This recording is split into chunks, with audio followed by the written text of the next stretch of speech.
Welcome to C news and my TV. मैं हूं लता शर्मा आपके साथ और आप देख रहे हैं कोरोना अफेक्ट्स ये शो। इस शो में हम बात करते हैं ऐसे लोगों के साथ जो बिलोंग करते हैं अलग सेक्टर से, अलग डिपार्टमेंट से, चाहे वो बिजनेस हो, कोई प्रोफेशन हो या फिर कोई डॉक्टर हो। और इस कोरोना वायरस और लॉकडाउन के चलते वो कैसे अफेक्ट हुए हैं, उनके ऊपर क्या इम्पैक्ट हुआ है इन 3 या 2 महीनों में, इसके बारे में हम जानते हैं। तो जैसे कि आप देख रहे हैं कि मैंने कुछ डॉक्टर्स का भी इंटरव्यू लिया है और अभी है मेरे साथ डॉक्टर समीर पाटिल जो है एक कंसल्टेंट गायनाकोलॉजिस्ट, और ये इनका जो हॉस्पिटल है जिसका नाम है फर्टिलिटी सेंटर, जो है सिंस 2003।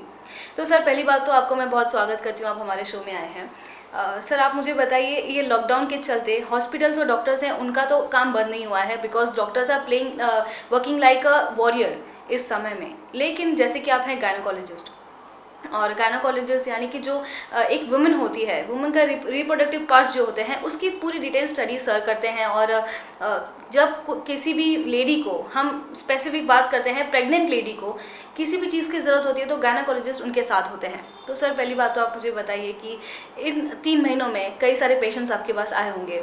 मैम, पहले नमस्कार and thank you for having me on your show. Yes sir. तो मैम, पहले से good evening and thank you for having me on your show.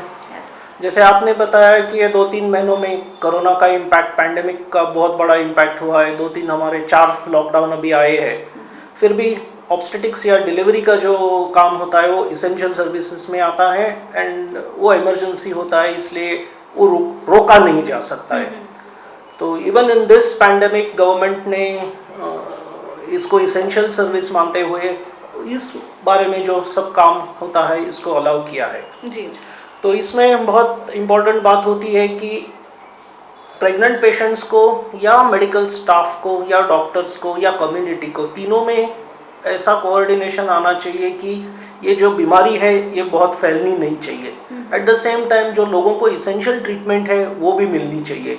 तो इस हिसाब से थोड़े गाइडलाइंस हमको दे दिए गए हैं जो Indian council of medical research देते हैं।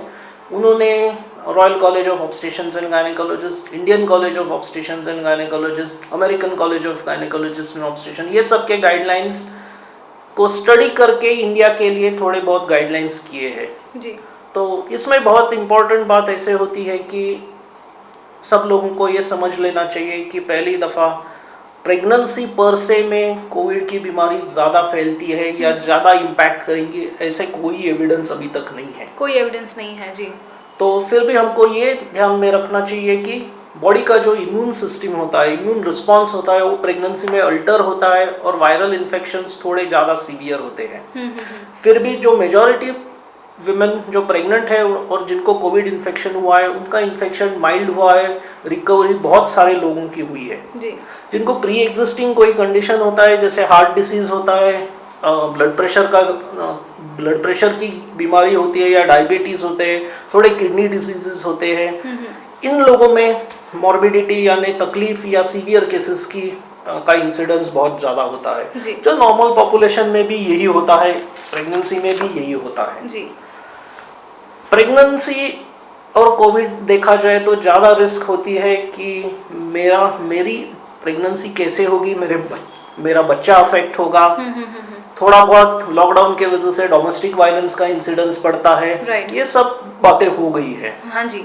और सर, देखा जाए तो प्रेगनेंसी ये जो पीरियड होता है बहुत ही क्रूशल होता है, फैमिली के लिए बहुत इंपॉर्टेंस रखता है। और जैसे कि आपने कहा कि रिकवरी रेट जो उसकी है वो काफ़ी ज़्यादा है। लेकिन ऐसे भी देखा जाता है कि जब बेबी बॉर्न होता है और जब वो वूम में होता है और सपोजेटली उस मदर को कोविड-19 हो जा रहा है, तो उसके ऊपर क्या क्या सिम्टम्स देखे जाएंगे?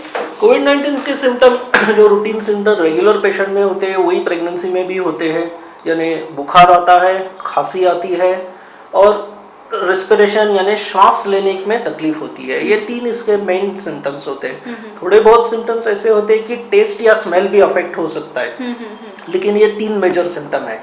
तो कोविड-19 डिसीज के ट्रीटमेंट की बात की जाए तो प्रेगनेंसी में अलग है और नॉन प्रेग्नेंट में अलग है, ऐसे नहीं है, वही ट्रीटमेंट दोनों में की जाती है। अभी इसके बारे में बट देन जैसे कि आपने कहा कि दोनों में अलग है, बट देन प्रेग्नेंट लेडी के उनके वूम में उनका बेबी होता है, जिस वजह से काफ़ी ज़्यादा केयर के साथ उनका इस जो मेडिकेशंस होते हैं सब कुछ ध्यान में रखा जाता है। तो उसके बारे में क्या डिफरेंस है, क्या लगता है आपको? इसके बारे में 2 इम्पॉर्टेंट चीज़ें जो गाइडलाइंस में ये जो जिस महिला को प्रेगनेंसी है और कोविड-19 प्रूव्ड इन्फेक्शन है, उनके लिए अगर इमरजेंसी नहीं है तो 14 दिन की में एंटीनेटल केयर की ट्रीटमेंट पोस्टपोन की जाती है। जिनके सिर्फ सिम्टम्स होते हैं उनको 7 दिन से पोस्टपोन करना पड़ता है, या जिनको ज़्यादा सीवियर सिम्टम्स है उनको हॉस्पिटलाइज करके ही ट्रीट करना पड़ता है। इसमें अभी ट्रीटमेंट दोनों की होती है, बेबी की भी होनी उतनी ही इसेंशियल है जितनी मदर की, बट फिर भी ऐसे बोलते हैं कि सरसरामत तो पगड़ी हजार, तो मदर की लाइफ टेक्स प्रेसिडेंस और बेबीज लाइफ, तो इसेंशियली मदर की treatment is more important. Right. And sir ये भी देखा गया है कि देखा तो नहीं गया है, लकीली हमारे देश में से कुछ नहीं देखा गया है कि आफ्टर प्रेगनेंसी अगर उस मदर को कोविड-19 है और अगर वो डिलीवरी करती है तो जो बेबी है उन्हें होता है कि नहीं, ये बहुत ही बड़ा सवाल है। ये जो आपने सवाल पूछा है बहुत इंपॉर्टेंट है। इसे हम लोग वर्टिकल ट्रांसमिशन कहते हैं, यानी मदर टू बेबी। अभी तक there are no proved cases के ऐसे बोल नहीं सकते कि with this limited evidence available कि 100% बेबी अफेक्ट होगा।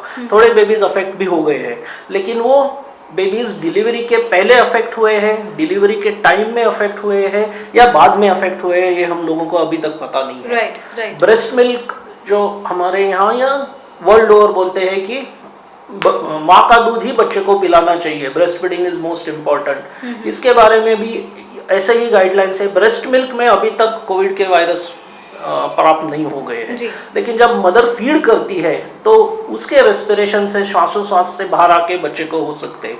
इसलिए करंटली हम लोग बोलते हैं कि बेबी को ब्रेस्ट फीड किया जाए तो एक्सप्रेस्ड मिल्क से ही करना है, लेकिन दूसरा कोई उनका जो बंदा होता है she has to do it. यानी मदर मिल्क निकाल के देगी, वो स्टरलाइज किया सैनिटाइज किया जाएगा वेसल कंटेनर, एंड फिर बेबी को दूसरे रूम में रख के ब्रेस्ट फीड किया जाएगा। दूसरी इंपॉर्टेंट चीज आपने पूछी है और सब लोगों को यही मन में डाउट होता है कि मेरा बच्चा कोविड से अफेक्ट होगा क्या। Currently there are no studies which show that babies are affected, यानी उसमें कोई बर्थ डिफेक्ट्स हो गए। एबॉर्शन की रिस्क भी ज्यादा नहीं है। सर का मतलब यह है कि जब वूम में होता है बेबी तब उनके अंदर डायरेक्टली नहीं होता है, यानी कि जब डिलीवरी होता है, डिलीवरी के वक्त अगर कोई बेबी के कांटेक्ट में आता है, कौन सा भी पर्सन जिसे कोविड-19 है, तभी ही उन्हें हो सकता है, उस बेबी को हो सकता है, बट देन मदर के अंदर नहीं हो सकता। नहीं हो सकता ऐसे बोल नहीं सकते, अभी तक थोड़े केसेस है, लेकिन वो प्रूव्ड नहीं है। ओके। और दूसरी इंपॉर्टेंट बात है कि after birth baby has to be protected just as mother has to be protected, यानी वो दूसरे लोगों के कांटेक्ट में आ गई बेबी या मदर आ गई तो फिर भी वो हो सकता है। ओके।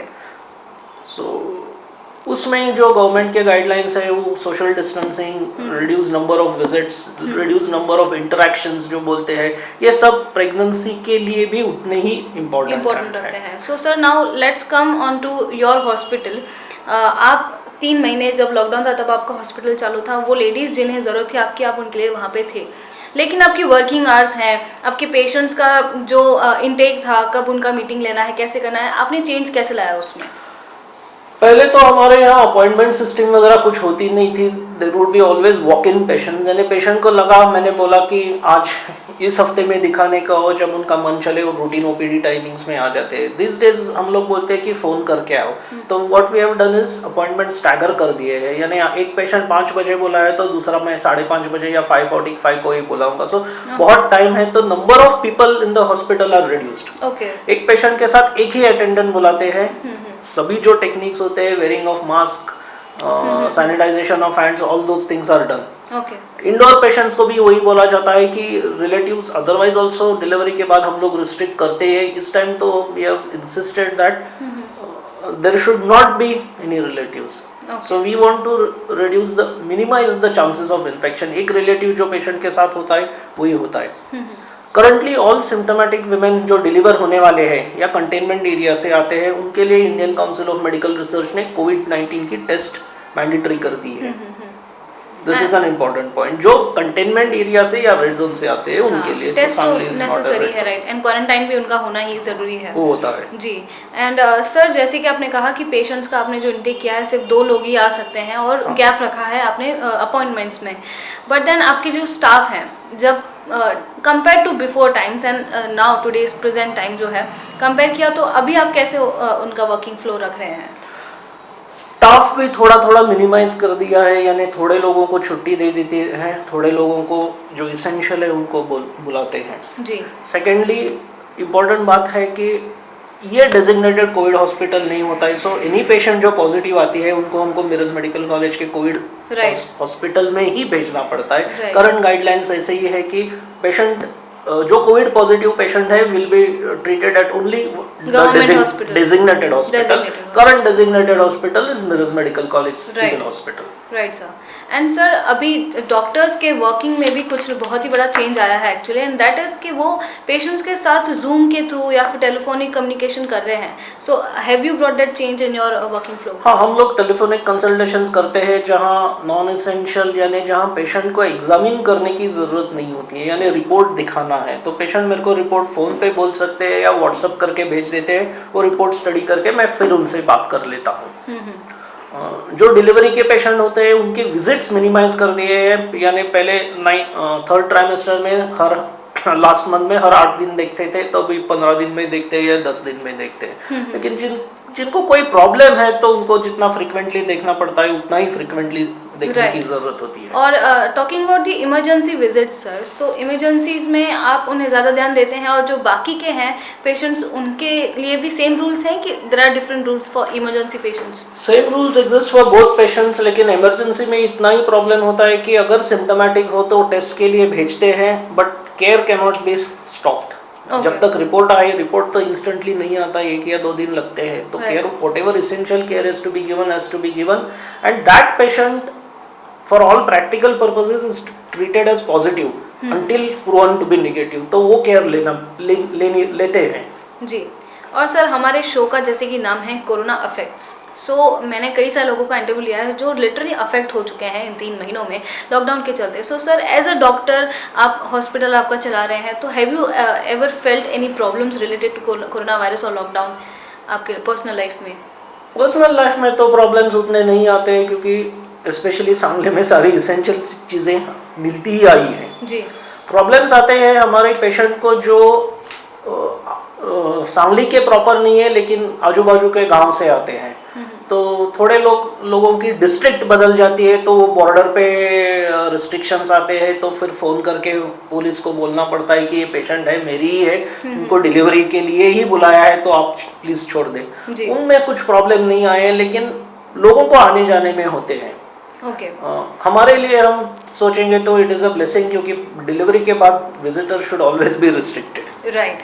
सो सर आप हमारे जो दर्शक हैं जो अभी हमारे इंटरव्यू देख रहे हैं, अगर सपोज उसमें से आपके कोई पेशेंट्स हैं जो एक्सपेक्ट कर रहे हैं कोई बेबी, आप उन्हें क्या मैसेज देना चाहेंगे फिलहाल? जो रूटीनली उन लोगों को हमने बताया है वही इम्पोर्टेंट है, लेकिन इसमें एक बहुत इम्पोर्टेंट चीज़ है कि अभी तक जो पेशेंट्स देखे गए जिनमें सीवियर कोविड के इन्फेक्शंस हुए हैं वो लास्ट 3 मंथ्स में होते हैं, तो लास्ट 3 मंथ्स में पेशेंट्स ने बहुत ज़्यादा सोशल डिस्टेंसिंग लेना ज़रूरी है, उनके बाहर वाले विजिट्स कम करने चाहिए। ऐसे नहीं हुआ कि आज मैं ब्रेड लाने गया, कल मैं बिस्किट लाने गया, परसों मैं चीज़ लाने गया, दिस थिंग्स नहीं होने चाहिए, स्टैगर्ड भी नहीं होने चाहिए। They should minimise contact with other people, they should minimise their visits outside their homes, वो सब देखना चाहिए। Social distancing is very important because 1 metre is what is recommended, mask पहनना उतना ही ज़रूरी है जी सर। ये गाइडलाइंस इंपॉर्टेंट है। राइट। रूटीन उनकी सब दवाइयाँ जो है वो लेनी चाहिए, डाइट जो होता है, जो हेल्दी डाइट हम लोग बोलते हैं, that they should continue with, और कुछ भी प्रॉब्लम है तो फ़ोन करके पहले पूछना चाहिए and then they are welcome to attend the OPDs. Okay, so first of all sir thank you so much, आपने इतनी इन्फॉर्मेशन दी, क्योंकि कोरोना वायरस के चलते कई सारे लोगों के अंदर डर है काफ़ी कि अगर कोई लेडी प्रेग्नेंट है तो उन्हें क्या हो सकता है, कहीं उनके बेबी पे अफेक्ट ना हो जाए, लेकिन वो सारे डाउट्स सर ने हमारे क्लियर किया। सो first of all thank you so much for that. And अभी हमारे साथ आपने जैसे कि इंटरव्यू में देखा डॉक्टर समीर पाटिल, जिन्होंने कई सारी इन्फॉर्मेशन दी हमें एज अ गायनोकोलॉजिस्ट। और देश में प्रॉब्लम्स तो फिलहाल कई सारी चल रही हैं, लेकिन छोटी छोटी प्रॉब्लम्स भी हमें गौर उस पर करनी चाहिए, लेकिन पैनिक नहीं होना चाहिए, और सोशल डिस्टेंसिंग, मास्क और ये सब जो सेफ्टी रूल्स हैं हमारे, उसे हमें लागू करना चाहिए, अप्लाई करना चाहिए। देखते रहिए corona effect see news my TV पर, और मैं हूँ लता शर्मा आपके साथ। Stay tuned. Thank you so much.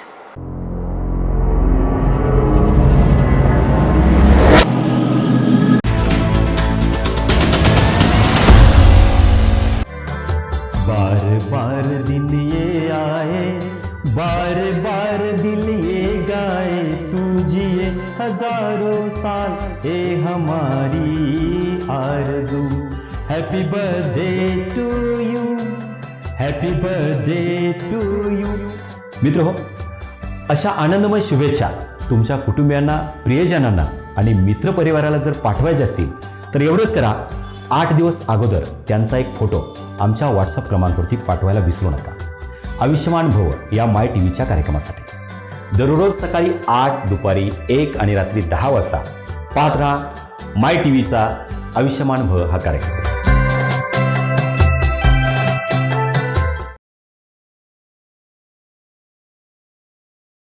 Hello and welcome to C news and my TV. मैं हूँ लता शर्मा आपके साथ और आप देख रहे हैं कोरोना अफेक्ट्स। तो जैसे कि अभी थोड़ी देर पहले हमने ब्रेक लिया था और हमने ब्रेक में बात की थी डॉक्टर समीर पाटिल से, जो है एक गायनोकोलॉजिस्ट, और उनकी वाइफ जिनका नाम है डॉक्टर श्वेता पाटिल, वो है एक होम्योपैथ जो प्रैक्टिस कर रही है होम्योपैथी सिंस 10 ईयर्स। सो पहली बात तो मैम आपको मैं बहुत ही स्वागत करती हूँ, हमारे शो में आए हैं। आप और आपके जो मिस्टर हैं जो डॉक्टर समीर पाटिल हैं, उन्होंने कई इन्फॉर्मेशन दी कि जो लेडी प्रेग्नेंट है इस कोविड-19 के पैंडमिक के वक्त, उसे अपना ख्याल कैसे रखना चाहिए। उसी के साथ मैं आपसे मैम पूछना चाहूँगी, आप होम्योपैथी प्रैक्टिस कर रही हैं सिंस 10 ईयर्स, और होम्योपैथी फ़िलहाल इंडिया में कंपेयर किया जाता है एलोपैथी से या कभी आयुर्वेद से।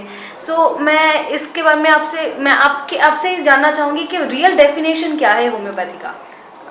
Thank you for having me on your show.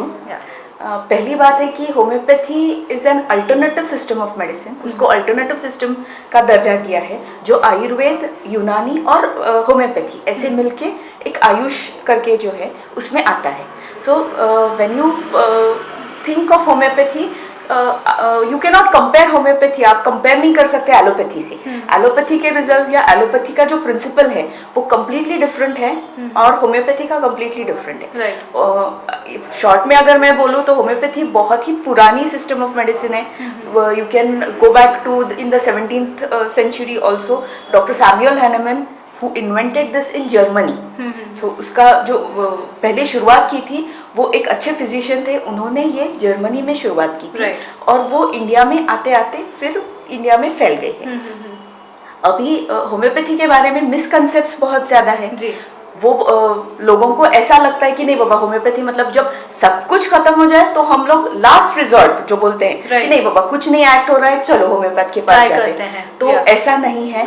आप सर्दी खांसी इसके लिए भी होम्योपैथी ले सकते हैं। छोटे बच्चों को भी होम्योपैथी बहुत ही अच्छी तरह से दे सकते हैं, ऐसा कोई भी ये नहीं है। हम लोग बोलते हैं डिजीजेस में अक्यूट और क्रॉनिक करके 2 चीज़ें रहती हैं। तो लोगों का ये मानना है कि क्रॉनिक डिजीजेस में होम्योपैथी ज़्यादा यूजफुल रहता है, अक्यूट में नहीं रहेगा। तो ऐसा कुछ नहीं है। इट डिपेंड्स आप कैसे अप्रोच लेते हैं और कैसे प्रकार का वो सिम्टम्स दिखाते हैं और उस हिसाब से हम लोग ट्रीट करते हैं। तो और दूसरी एक खासियत होम्योपैथी की ये है कि होम्योपैथी अगर आप कोई भी अदर सिस्टम ले तो उसमें कैसे है, अच्छा चलो आपको सर दर्द है, चलो एक पैरासीटामोल या कोई भी आप एक ट्रीटमेंट ले लो, आपको आप ठीक हो जाओगे, बेटर फील करोगे, राइट। तो होम्योपैथी में वैसा नहीं होता। होम्योपैथी में हम इंडिविजुअल को कंसिडर करेंगे। तो जो मेडिसिन आपको लागू पड़ेगी हेडेक के लिए वो मुझे नहीं लागू पड़ सकती। अब मुझे अलग मेडिसिन लगेगी तो मैं सबको एक नहीं दे सकती मेडिसिन। सो ये खासियत बहुत ही यूनिक है होम्योपैथी। बट देन आपने जैसे कि अभी कहा कि एक इंडिविजुअल पे फोकस करके उसके लिए एक अलग से ड्रग बनाया जाता है और उन्हें वो प्रोवाइड किया जाता है। बट नाउ आज की डेट में आर्सेनिक एल्बम 30 ये जो इम्यूनिटी बूस्टर एक दवाई है जो आपको 4 दवाई खानी पड़ती है 3 दिन लगातार, उससे आपकी जो इम्यूनिटी है वो पूरी प्रॉपर हो सकती है and that will give you immunity to fight through COVID-19, yes, right? But that is one particular arsenic album, वो एक ही दवाई है, सबके लिए है। इसके बारे में क्या कहना चाहिए? Because arsenic एक it comes, तो अगर आप देखें तो source of homeopathy in plants में है, मिनरल्स में है, एनिमल किंगडम में है, थोड़े बहुत ह्यूमन बींग्स के ऑर्गन्स में है। तो वैसे आर्सेनिक एक मिनरल है और उसके जो प्रॉपर्टीज़ है they are considered to be immunity boosters. वो एक ये है। और आर्सेनिक एल्बम आयुष ने खुद टेस्ट किया है और they have come to a conclusion that it acts as a immunity booster. So it is not just for COVID virus, it can act as immunity booster for all other viruses, और all other इसके लिए भी ये हो सकता है। So this is just to boost your immunity. Okay. So immunity मतलब क्या, जो आपके बॉडी में जो सेल्स रहते हैं वो हर एक प्रकार के, बी सेल्स है, टी सेल्स है, तो ये क्या करेंगे, उनको स्ट्रेंथन करेगा and it will help the body to act against that virus to certain extent. Okay. So इसकी वजह से इम्यूनिटी बूस्ट होगी एंड वो सब पे अप्लाई होगा। यस। इस दवाई के बारे में और कुछ आप कह सकती हैं कि कैसे वो एक इंडिविजुअल पर्सन को हेल्प करेगा टोटली? नहीं, एज एन इम्यूनिटी बूस्टर ही उसका अभी कोविड में उसका रोल है। और आर्सेनिक जनरली बहुत है, उसके सिम्टम्स बहुत कंडीशंस में प्रिस्क्राइब कर सकते हैं, सिम्टम्स में प्रिस्क्राइब कर सकते हैं, but at this I will only say that it is immunity booster. नहीं तो लोगों के मन में बहुत ही अलग क्वेश्चंस आएंगे उसके बारे में, so I won't go into details of that. Right ma'am, आज के डेट में आयुर्वेद पतंजलि जो है उन्होंने भी एक्सपेरिमेंट शुरू कर दिया है अपना, वो काफ़ी ज़्यादा ट्रायल्स कर रहे हैं ह्यूमन बॉडी पे कि कैसे कोविड-19 से वो फाइट कर सकती है उनकी आयुर्वेद की दवाई। साथ ही में एलोपैथी जो है वो भी ट्राई कर रही हैं। सो होम्योपैथी इसमें क्या कर रहा है फिलहाल? होम्योपैथी अगर चांस मिले तो दे विल डेफिनेटली, बिकॉज चल रहे अभी टॉक्स है शायद, I am sorry I don't know much details about it, but we are wait, because कैसे रहता है, अगर स्टडीज आपको करने हैं तो आपको सिर्फ एक या दो पेशेंट नहीं, you need a team. Right. आपको स्टडीज करते वक्त आपके एक्सपेरिमेंटल स्टडीज रहेंगी, सो यू नीड पेशेंस। अभी if you see any study, you need to have some placebo treatment, some this, and then you start doing the studies. तो इसके लिए permission लगती है, so that has to be granted. Then and then only you can work on it. But still, in bigger cities, in Pune, as my friends are there in Pune, they constantly inform me about it कि थोड़ा बहुत चल रहा है उसके। He was working in Iraq also. जो camphor जो निकाला है अलग, जो दूसरा है वो जीनस करके रहता है, जीनस एपिडेमिकस, वो भी उसमें, but I don't want to go into detail of that, नहीं तो वो कंट्रोवर्शियल हो जाएगा कि ये जीनस क्या है, और किसी को अथॉरिटी भी नहीं होता। So ma'am, now let's come on to your, आप जैसे कि ये होम्योपैथी के डॉक्टर हैं और सिंस 3 मंथ्स लॉकडाउन है हमारे सांगली में, पूरे देश में है, तो इसमें आपने पेशेंट्स को कैसे ट्रीट किया है इस वक्त? एक्चुअली पेशेंट्स बाय अपॉइंटमेंट ही बुलाए थे पहले फर्स्ट इसमें। Unfortunately some patients did not require very aggressive treatment at that particular time, तो हमने कहा कि नहीं आप रुको, कुछ प्रॉब्लम नहीं, we will do it later. तो जैसे जैसे लॉकडाउन कम हुआ, थोड़ा रिलीज हुआ, पेशेंट्स आने लगे थे, बट हम लोगों ने ये प्रेफर किया since it's a combined hospital कि हम लोग फोन पे ज़्यादा कंसल्टिंग और आज के डेट में ये भी हो रहा है, telephonic communication and zoom meetings के थ्रू हम जो पेशेंट्स हैं, पेशेंट से आप डॉक्टर्स अच्छे से बात कर पा रहे हैं। So you as a homeopath आपने ऐसे कुछ किया है नहीं अभी यहाँ तो, because unfortunately what happens is that technology इतना जो सब छोटे गांव में है वगैरह, वो they are not well versed with that particular district. Right. I have at least personally not tried it. Okay. But regular phones पे people are consulting. Okay. Ma'am, can you please tell me, this is the last question actually, कि homeopath का future क्या है हमारे India में? What do you think? Definitely it's a bright, homeopaths have bright future, and it is a very basic, misconcept ज़्यादा है, misconcept अगर clear हो जाए तो homeopathy is really very useful in many cases. Okay. So ma'am, जो ये हमारा show देख रहे हैं उन्हें आप क्या कहना चाहेंगे होम्योपैथ के बारे में, क्या मैसेज देना चाहेंगे? गो फॉर होम्योपैथी। होम्योपैथी बहुत ही अच्छी अल्टरनेटिव सिस्टम ऑफ मेडिसिन है। If I have to tell, there are all the film stars, celebrities, they go for homeopathy really, if you see, and it is a very good. और एक message मैं देना चाहूँगी कि arsenic जो immunity booster अभी है, प्लीज़ वो होम्योपैथ के एडवाइस से ही ले, don't take over the counter, आप होम्योपैथ के एडवाइस से ही ये मेडिसिन लें। जी। सो मेरे साथ थी डॉक्टर श्वेता पाटिल, जिन्होंने होम्योपैथी का जो फ्यूचर है और जो फिलहाल प्रेजेंट में क्या चल रहा है उसके बारे में हमें कई इन्फॉर्मेशन दी। सो पहली बात तो मैम थैंक यू बोलती हूँ मैं आपको कि आपने कई सारी इन्फॉर्मेशन हमें दी, और आप सही कह रही हैं, कई सारे लोगों के अंदर मिसअंडरस्टैंडिंग्स होती हैं किसी ना किसी सेक्टर को लेकर ही, और उसकी आपने जो मिसअंडरस्टैंडिंग है वो क्लियर की है। And we also see the bright future कि होम्योपैथ आगे चल के लोगों को हेल्प करेगा। सो आई होप आपको ये आज का इंटरव्यू पसंद आया हो। हमने डॉक्टर समीर पाटिल से बात की जो थे एक गायनेकोलॉजिस्ट, और आज अभी मैंने बात की डॉक्टर श्वेता पाटिल से जो है एक होम्योपैथ। सो आप देखते रहिए हमारा शो कोविड अफेक्ट्स। मैं हूँ लता शर्मा आपके साथ सी न्यूज़ और माई टीवी पर। Thank you so much.